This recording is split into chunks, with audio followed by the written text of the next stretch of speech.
Comment est-ce que vous interprétez cette décision de justice? Pour nous, la Cour a refilé le bébé à un autre juge, la Cour suprême. Alors que nous sommes d'avis que la Cour devait vider ce contentieux. Et en fait, puisque la Cour n'a pas, il n'y a pas de délai fixé par la loi, il est clair que la décision définitive sur cette question pourrait ne pas être connue, n'est-ce pas, qu'après que tout soit terminé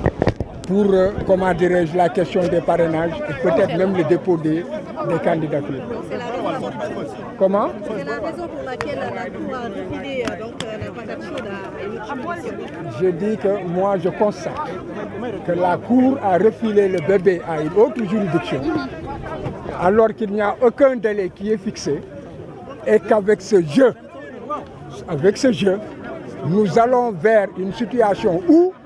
de fait, on empêchera Ousmane Sonko de prendre les fiches et on empêchera aussi Ousmane Sonko de déposer sa candidature. Nous sommes dans un État voyou, n'est-ce pas? C'est du banditisme d'État et je pense que la communauté internationale doit en fait intervenir. Là, est-ce qu'il y a une issue pour vous? Comment ça se passe? Vous savez, nous, tout ce que nous avons, nous sommes dans la légalité et nous suivons les procédures. Mais je pense que nous avons en face des adversaires qui ne sont pas loyaux et qui donnent toujours des coups bas au-dessus de la ceinture. Donc c'est cela la réalité et cela avec le peuple sénégalais et avec la communauté internationale, nous voyons des pratiques antidémocratiques et nous avons aussi une situation qui fait que nous avons vraiment mal par rapport au fonctionnement normal de l'institution judiciaire. C'est ce que j'avais à dire. Comment? Atte bi daal tous tukkee wu ci nee na daal que atte bi juge Ziguinchor na mu attee ne que moom am na sañ-sañu atte loolu bu ñu ñëwee tey di ci wax juge bi fa mu ko tëralee dégg nga gis nañ ne que gisuñu fenn faral fu mu war a jalgatee yoon ba pare dellu ne que wante fi nga xam ne que juge Ziguinchor dafa ne que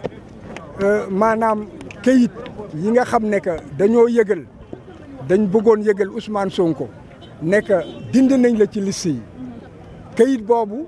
fiñ ko war a yóbbu moom moo di fa ñu mujjee xam ne que foofu la Ousmane Sonko dëkk te loolu cité Kër Gorgui la et que kon que nan la tuddati juge bi yemul foofu daf ci yokk ne que maanaam Ousmane Sonko yëgle boobu dañ ci waroon boole bu ñu yóbbu kayit yi mairie ba pare yëgalaat ko kon loolu juge bi dafa yokk ci li yoon wax dafa waroon yem rek fokkal yoon yemloo moom moo di que yóbbu nañ ko kër Ousmane Sonko ci yokkute boobu nag loolu dafa di loo xam ne que maanaam dafa yàq atteem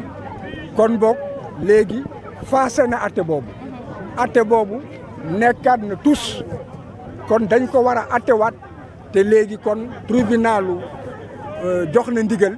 tribunalu Dakar ñu bamtuwaat atte bi saytuwaat ko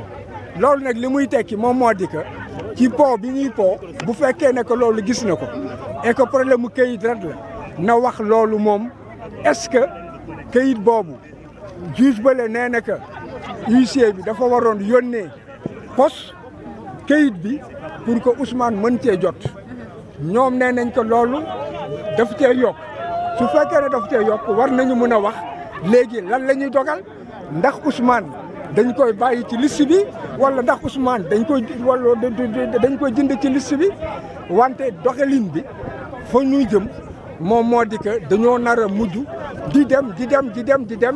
ba nga xam ne que parrainage yi jeex na te fekk inscrire ñu Ousmane duñ ko joxe fiche am muy dem ba ñu joxe candidature yi suñu joxee candidature yi fekk Ousmane ay kayitam deful parrainage du mën a bokk bu boobaa ñoom bu ñu ñëwee nekk Ousmane war na bokk kon kooku en fait ñu ngi indi situation boo xam ne que ñoom ñoo xam fan la ñu bëgg a jëmee réew mi en tout cas nii ñuy doxalee réew mi lëndëm na lool te nii ñu koy doxalee yi maanaam toll nañu foo xam ne que fi mu ne nit ñi gëm ak yaakaar yi ñu amoon ci ñi nga xam ne ñoom ñoo ñànk réew mi dégg nga ña ca dese woon tuuti sax gëm-gëm baa ngi dee dégg nga voilà. Président Ousmane Sonko dina mën retrouver ses fiches de parrainage nekk ci doon électeur doon éligible pour mën a tàmbale parrainage parce que lii xew ni li ngeen ci am comme jàngat mooy ñëpp xam nañ ni dépôt yi c'est à partir du 11 et ba le 26 décembre day jeex donc bu ñu renvoyé tribunal bu ñu ko renvoyé tribunal de Dakar war jugé waat foofu mbir mi après mu war jàllaat ci yeneen instance yi des mais loolu day jël temps et vraiment cette question éligibilité la éligibilité nit am na droit am ambition am projet ñëw bokk doon électeur nga bàyyi ko mu dem donc je ne vois pas pourquoi on doit prolonger ce débat et adduna bi ñoo ngi ñuy seetaan adduna bi ñoo ngi ñuy xool ñu naan Sénégal c'est une grande démocratie ñëpp di ko rafetlu mais loolu dafa am taxawaay bu mu war mais c'est pas lii ñu gis ni nga xam ni vraiment l'intention est claire affichée mooy fexe ba le président Ousmane Sonko bu teel a jot fiche de parrainage et par conséquent du mën a teel a préparé pour mën a bokk mais loolu du mën a wéy du mën a dem. donc vraiment pour dire. président li CEDEAO wax moom la dogal tey loolu kay loo ci indi comme la. Vraiment, j'exprime toute ma déception, ma surprise pour la bonne et simple raison qu'en venant ce matin ici, nous tous leaders de Yewwi Askan Wi, alliés du président Ousmane Sonko dans cette coalition, nous pensions qu'enfin,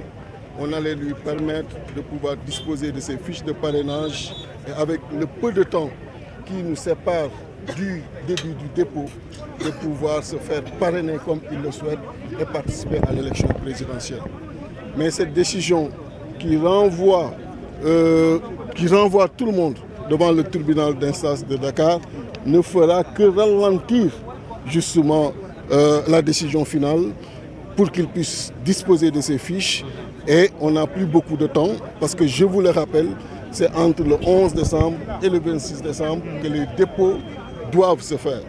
Je disais tout à l'heure que le Sénégal est une grande démocratie, c'est ce que même les avocats qui étaient là pour plaider pour le président Ousmane Sonko disaient, et une grande démocratie demande une posture. Et la posture veut que tous ceux qui ont des projets, tous ceux qui sont porteurs d'espoir, qu'on puisse les présenter devant le peuple sénégalais souverain qui, à l'issue de scrutin libre et transparent, choisit son